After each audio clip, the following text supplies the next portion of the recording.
La terre était informe et vide, il y avait des ténèbres à la surface de l'abîme et l'Esprit de Dieu se mouvait au-dessus des eaux. Je reprends la parole.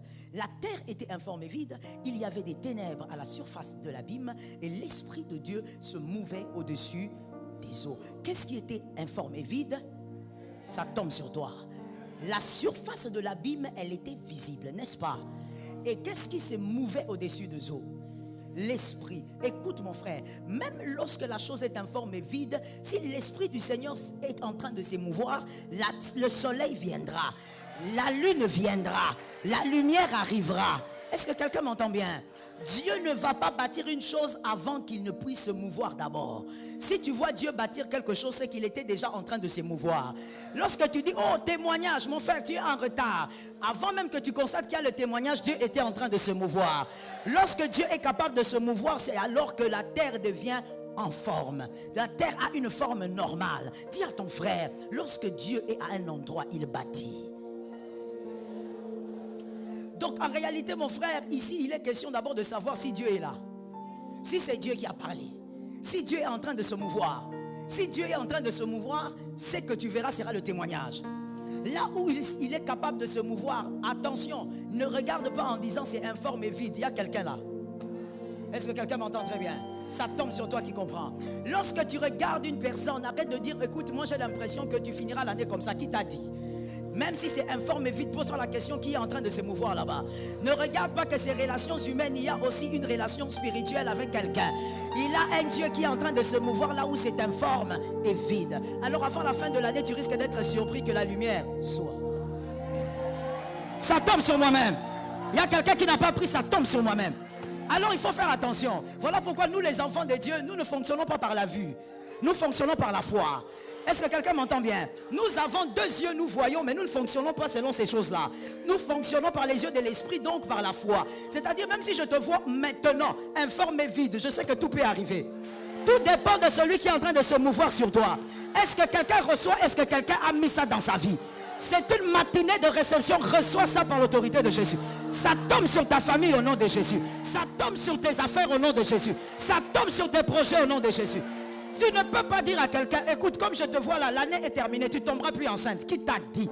S'il y a quelqu'un qui est en train de se mouvoir, tout peut arriver. Même le 31 décembre, la grossesse peut. Tu ne peux pas dire à quelqu'un, non, tel que je te vois, mon frère, au commencement, rien n'était en forme. Tout était informe. Alors lorsque tu vois des choses informes, arrête de juger. Arrête de parler.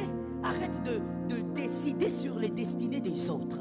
Lorsqu'une chose est informe, vérifie d'abord qui est là. Si c'est l'Esprit de Dieu qui est là, ça peut changer en quelque temps. Là où c'était informe et vide, un jour il eut un homme. Un jour il eut une femme. Là où c'était informe,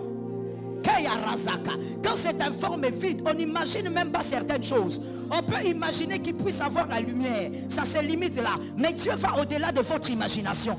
Il va placer un homme là-bas. Il va placer une femme là-bas. My God, ça tombe sur quelqu'un. Non seulement c'était appelé informe et vide, mais ça sera appelé le lieu de délice. Non seulement c'était informe et vide, mais ça sera appelé le lieu parfait.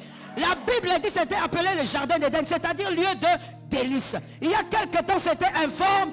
Je prophétise au nom de Jésus. Là où c'est informe et vide, ça sera appelé le lieu de. Là où c'était informe et vide, ça sera nommé le lieu de. Tes frères vont dire les lieux. Tes soeurs vont dire les lieux. Ton entourage dira les lieux. Ça tombe sur toi. Mets-toi avec l'onction. Alors lorsque quelqu'un est dans sa souffrance, reste calme et prie pour elle.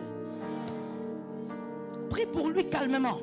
Lorsqu'une personne est dans sa souffrance, dans son chagrin, reste calme et prie. C'est tout. Ne complique pas les choses. Ne regarde pas en disant, voilà c'est terminé. Qui t'a dit que c'est terminé? D'ailleurs je sens une parole venir. Laisse-moi te communiquer la parole. Qui t'a dit que c'est terminé? Est-ce que tu étais là quand ça commençait? What is wrong with you? Comment tu peux dire que c'est terminé alors que tu n'as pas assisté au début? Réserve-toi de parler d'une fin dont tu n'as pas assisté le début. Ne parle pas d'une fin dont tu n'as pas assisté le début. Un peu d'humilité. Tu n'étais pas là quand ça commençait. quand il était conçu dans le ventre de sa mère et que sa mère ne réalisait même pas qu'elle allait faire un fils, qu'elle allait faire une fille, tu n'étais pas là. Alors calmos. On se calme. Arrête de juger les gens comme ça. Ta vie n'est pas la référence des destinées. Si toi tu cours comme une guépard, gloire à Dieu, quelqu'un d'autre marche comme la girafe. Est-ce que je te parle? Toi tu te glorifies parce que tu cours comme la guépard. Mais attends, lui marche comme la girafe, mais il est vu de loin. De très loin, on peut le localiser.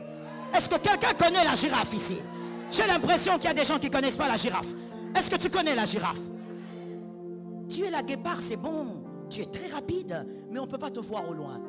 La girafe, malgré sa cadence, son rythme cadencé, on peut voir la girafe au loin. Alors on se calme. Non, c'est la fin de l'année. Comment ta vie est comme ça? Ma vie est comment? Tu l'as définie selon toi? Ma vie est comment? Tu l'as définie selon ton grand-père? Non, mon grand-père n'est pas ton grand-père. Le grand-père de ton voisin n'est pas le grand-père de ta voisine. Chacun avait son grand-père. Dis, hey, quelqu'un, chacun avait son grand-père. Il y a quelqu'un qui n'a pas compris pourquoi tu dis ça. Tu vas comprendre. Dis encore à quelqu'un d'autre, chacun avait son grand-père. Alors pour celui qui n'a pas compris, pourquoi nous parlons des grands-pères? C'est pour simplement dire chacun a ses origines. Il faut laisser les gens tranquilles.